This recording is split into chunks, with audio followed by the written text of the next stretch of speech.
¿Qué tal? Hoy vamos a hacer un viaje fascinante, pero no a un lugar lejano, sino a un universo que está dentro de cada uno de nosotros, nuestros propios músculos. Vamos a meternos de lleno en la increíble ingeniería que hace posible que un simple pensamiento se convierta en movimiento.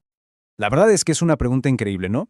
Piensen en esto, desde levantar un café hasta correr, todo, absolutamente todo, empieza con una señal.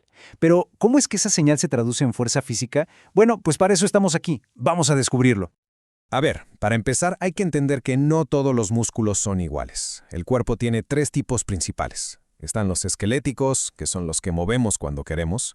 Luego, el cardíaco, que es básicamente el motor de nuestro corazón y nunca descansa.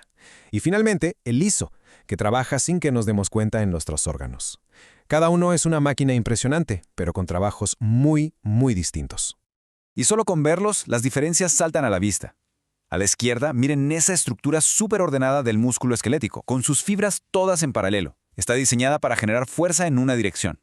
Y a la derecha, el músculo cardíaco parece más una red, ¿verdad? Sus células están interconectadas para contraerse todas a la vez, como un equipo, y bombear sangre. Es un claro ejemplo de cómo la forma se adapta perfectamente a la función. Así que hoy nos vamos a concentrar en uno en particular, el músculo esquelético.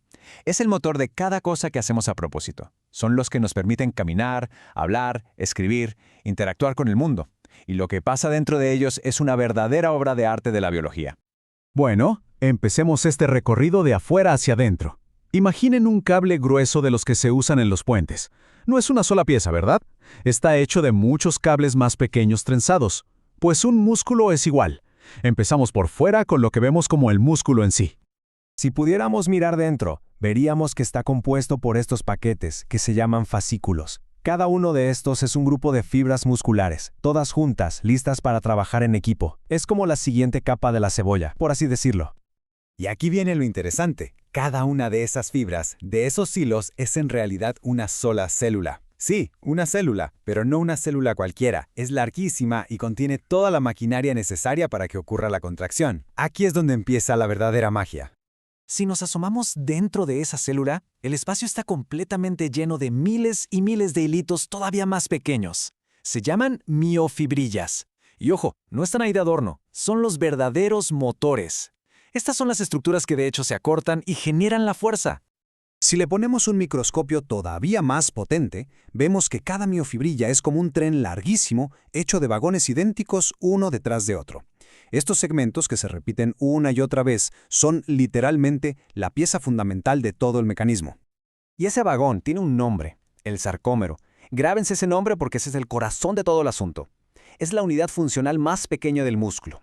El movimiento que hacemos es el resultado de millones y millones de estos sarcómeros acortándose todos al mismo tiempo. Y dentro de cada sarcómero nos encontramos con los dos protagonistas de esta historia. Por un lado, los filamentos delgados, que están hechos de una proteína llamada actina, y por otro, los filamentos gruesos, hechos de miosina. La manera en que estos dos interactúan, bueno, es la base de todo lo que sigue.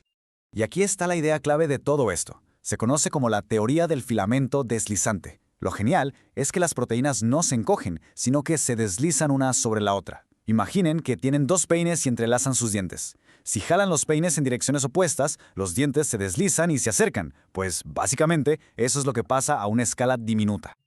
Ok, pero ¿cómo se deslizan exactamente?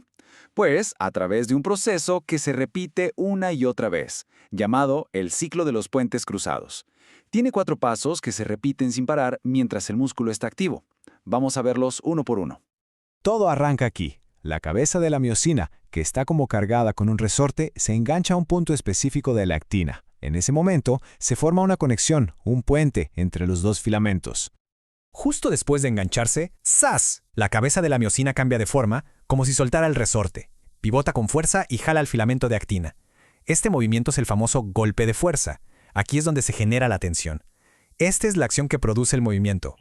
Ahora, para que esto pueda repetirse, la miosina tiene que soltar a la actina. ¿Y cómo lo hace?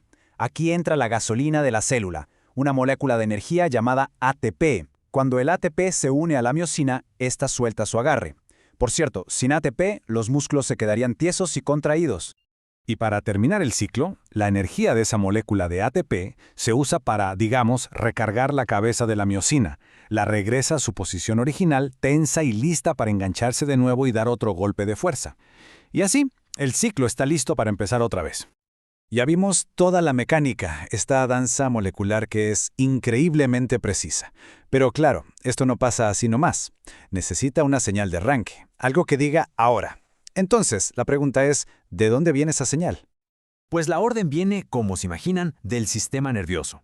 Un impulso eléctrico viaja desde el cerebro por una neurona motora. Esta neurona llega hasta el músculo, pero no lo toca directamente. Hay un espacio pequeñísimo entre los dos que se llama la unión neuromuscular.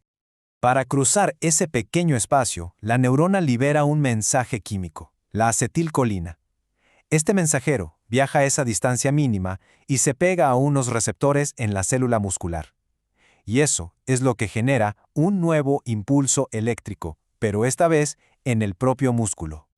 Ese impulso eléctrico se esparce por toda la superficie del músculo y viaja hacia adentro, donde provoca que se libere una avalancha de iones de calcio que estaban guardados.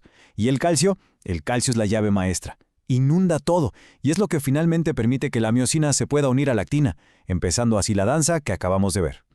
Y este ciclo no pasa en un solo lugar. Para cada movimiento, por más pequeño que sea, se está repitiendo al mismo tiempo en billones de sarcómeros a la vez. La escala de esta coordinación es de verdad algo asombroso.